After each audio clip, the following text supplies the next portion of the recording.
Вопрос обеспечения населенных пунктов Коми чистой питьевой водой на контроле. Об этом в ходе прямой линии рассказал глава Коми Владимир Уйба. Так, получить деньги на водоочистные станции можно за счет нацпроекта «Чистая вода». Пример Микунь. Здесь уже построено водохранилище, водоочистной модуль и магистральный водопровод. А в Емве Книжпогосского района нашелся инвестор для строительства водовода. Планируется начать реализацию проекта в 2023 году. Строительство новых объектов водоснабжения в городе Емва, в нашем городе, в частности мы берем, позволит повысить качество питьевой воды, поступающей к потребителю, соответствующей экологическим нормативам. Все идет планово. Первый шаг – это, конечно, проектно-сметная документация. Как только она будет одобрена, пойдем уже дальше. Проблема воды, конечно, не единственная, о которой говорили на прямой линии с главой. Самые разные населенные пункты, самые неожиданные вопросы и, наоборот, те, которые волнуют всех. Депутат Госсовета Коми Евгения Лясковская отметила, что прямая линия – это самый верный способ обсудить здесь и сейчас самые наболевшие темы. Вопросы диверсификации экономики в той же самой Воркуте и Инте, эти города, которые входят в арктическую зону, он сегодня переживает не лучшее время. Это возрождение малой авиации. Это принципиально новая схема, принципиально новый подход к переселению из районов Крайнего Севера, применение которой позволит с наименьшими потерями для здоровья нашим северянам переезжать в более южные районы.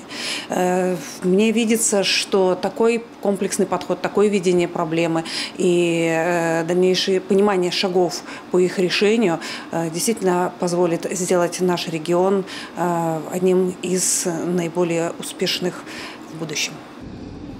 Много внимания было уделено авиации. Коми Авиатранс в тяжелом положении. Пакет финансовой помощи в размере 1,8 миллиарда рублей – это спасательный круг.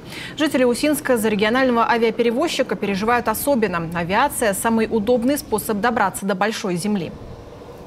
Я хочу сказать, для Усинска это очень большая проблема, потому что кроме как железной дороги и кстати говоря, и авиаперевозок, у нас, в общем-то, нет никаких возможностей добраться до большой земли. Вы знаете, что зимник – это зимник, а в летний период – это баржи. Это не совсем удобно.